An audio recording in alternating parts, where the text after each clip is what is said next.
जो प्रिंट होगा। तो उस लिहाज से अगर आप देखें तो दुबई से लेके ढाका तक उर्दू बोलने वालों का, समझने वालों का या उर्दू के प्रोग्राम देखने वालों का एक बड़ा मार्केट है जिसको टैप नहीं किया गया। और इसके अलावा नॉन रेजिडेंट इंडियन है, NRIs, चाहे वो यूरोप में हो, खलीजी ममालिक में हो, अमेरिका में हो, ऑस्ट्रेलिया में हो, उनके अंदर एक भूख रहती है।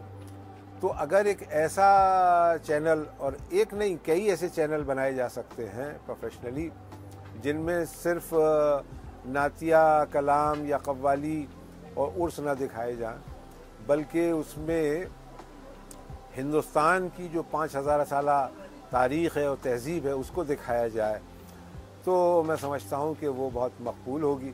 और अभी हाल ही में एक मशहूर गुलकारा लता मंगेशकर का इंतकाल हुआ है। उन्होंने अपने घर में मौलवी रख कर के उर्दू सीखी, क्योंकि तलफ़्फ़ुज़ को लेकर के मसला था।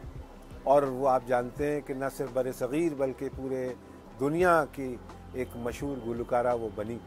तो उर्दू सहाफ़त का, उर्दू मीडिया का काफ़ी रोशन मुस्तक़बिल है, उसकी सही से मार्केटिंग किए जाने की। मैं मौलाना आज़ाद नेशनल यूनिवर्सिटी हैदराबाद और उसके जो मास कम्युनिकेशन का डिपार्टमेंट है उसे मुबारकबाद पेश करता हूँ कि उर्दू सहाफ़त के 200 साला तक़रीबात वो मुनक़्क़िद कर रहे हैं और ज़ोर शोर से उसे मना रहे हैं। बहुत बहुत मुबारक।